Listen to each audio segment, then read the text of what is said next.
It started with a flash of blue, then a sudden wave of heat.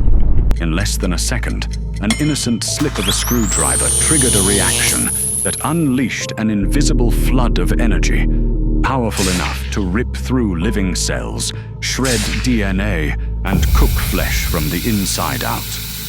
In that moment, Louis Slotin knew he had just signed his own death warrant. On May 21st, 1946, in the high desert of New Mexico, deep within a canyon 3 miles from the nearest town, shocking news from the Los Alamos National Laboratory would stun the world. This was no ordinary facility. It was a fortress of secrecy, created during World War II under the Manhattan Project.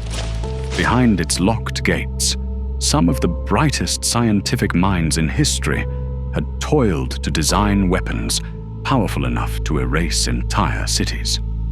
It was here, in these very rooms, that the first atomic bomb was conceived and built. The war was over, but the secret experiments at Los Alamos never stopped, and in the center of the coming disaster was a 35-year-old Canadian physicist, Louis Alexander Slotin. He was one of the Manhattan Project's most skilled physicists, and a member of the team that built the Fat Man bomb dropped on Nagasaki in August 1945. Slotin's colleagues respected his expertise, but worried about his approach, and Nobel Prize-winning physicist Enrico Fermi once warned him, "If you keep doing this, you'll be dead within a year." And as if it's a prophecy, it didn't take up to a year before the unspeakable happened. On that day, Slotin's job was to perform a demonstration for 7 other people in the room. This included fellow physicist Raymond Schreiber, future Nobel Prize winner Alvin Graves, and a security guard on watch. The object at the center of the demonstration was a plutonium gallium sphere that weighed about 14 pounds. To the eye, it looked like a dull, silvery gray metal hemisphere about the size of a grapefruit. But it was warm to the touch, radiating heat from the natural decay of its unstable atoms. This particular core had a history. It was originally manufactured for a 3rd nuclear strike against Japan, but the war had ended before it could be used. It had already been part of another deadly accident just 9 months earlier. In that incident, physicist Harry Daghlian had accidentally surrounded it with too many neutron-reflective bricks, causing the core to go critical for a brief moment. He died 25 days later from acute radiation syndrome. Slotin's demonstration was known informally as tickling the dragon's tail. It was an experiment designed to measure the point at which a nuclear chain reaction would begin. The setup was also a simple ticking bomb waiting to explode. A beryllium hemisphere, called a tamper, would be lowered over the plutonium core. The beryllium will then reflect neutrons into the core, increasing the chance of fission events. The trick was to keep the tamper just far enough away that the reaction remained subcritical. Then it will only produce a small, controlled burst of radiation for measurement. To do this, Slotin planned to hold it open with the blade of a screwdriver. If the tamper were to mistakenly close completely, the reaction could escalate instantly to dangerous levels, and there would be no second chance. About 3 p.m., the group gathered around the workbench. The plutonium core sat cradled in its support ring, while Slotin steadied the heavy beryllium shell, the tamper, above it with his left hand. In his right hand, he held a long screwdriver, the only thing keeping the tamper from dropping fully into place. Raymond Schreiber was one of the observers, and according to him, he briefly turned away to focus on other work, not expecting anything interesting to happen in their first few minutes. Suddenly, he heard a sound behind him. It was like something metallic had slipped. The screwdriver slid sideways, and the tamper had dropped entirely into place. In an instant, a brilliant blue glow, known as the Cherenkov radiation, filled the room. This radiation is formed when charged particles that can move faster than light travel in the air, In that same moment, the air seemed to vibrate, and then a wave of heat swept through the room and over the group. This wasn't thermal heat, it was the energy from a flood of neutrons and gamma rays striking their bodies. Schreiber later wrote in his report, "The blue flash was clearly visible in the room, although it was well illuminated from the windows and possibly the overhead lights. The total duration of the flash could not have been more than a few tenths of a second. Slotin reacted very quickly in flipping the tamper piece off. The time was about 3 p.m. Although Slotin's reflexes were instant as he opened the tamper immediately, the damage was already done. That brief blue flash was far from an atomic explosion. It was a prompt criticality, a runaway chain reaction lasting milliseconds. In that blink, 3 quadrillion fissions had occurred. That was tiny compared to a bomb, but enough to deliver lethal doses of radiation to everyone nearby. Slotin, only inches from the core, absorbed the brunt. An estimated 2,100 rem whole-body dose, with 15,000 rem to his left hand alone.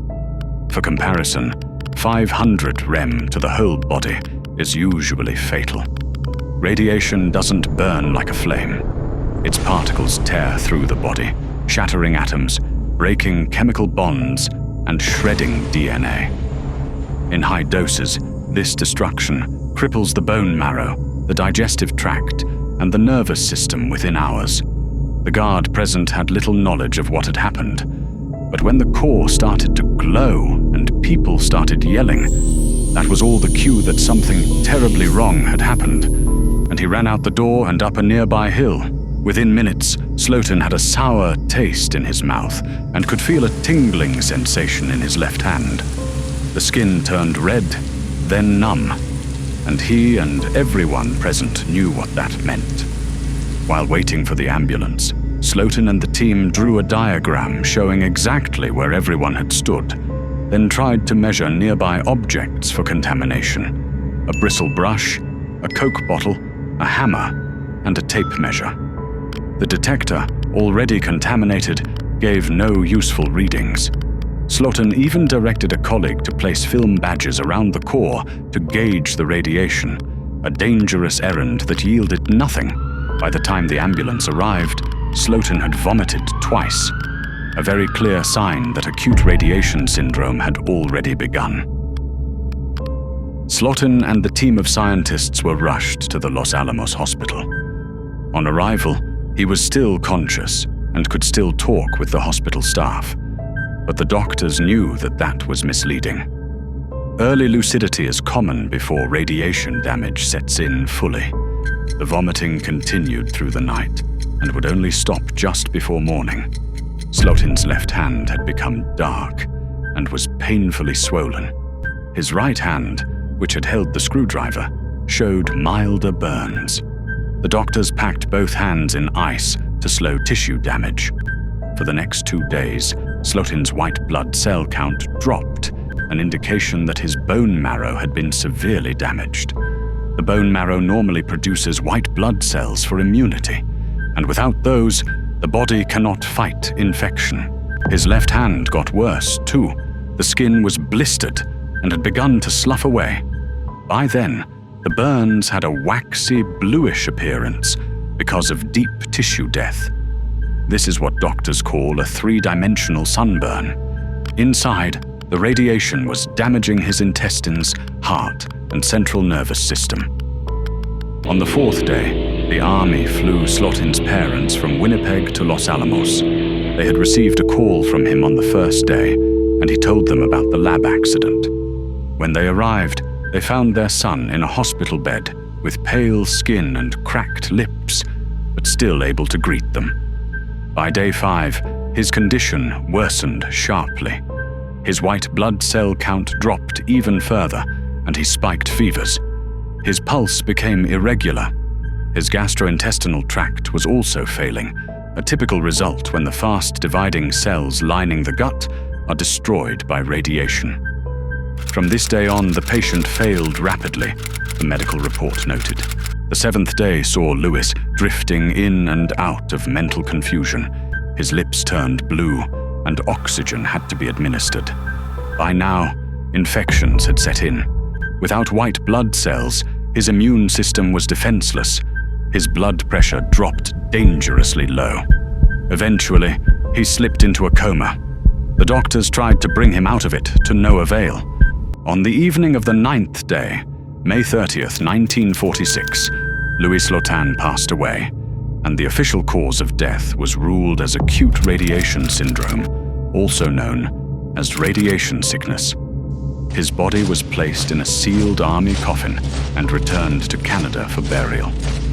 Louis Slotin became one of only 2 people to die from radiation exposure at Los Alamos during the Manhattan Project years, and the plutonium lump that killed them, initially nicknamed Rufus, was renamed Demon Core, and it never went to the Pacific for the planned Operation Crossroads tests. Instead, it was left to cool for several months before being melted down and recast into other weapon components.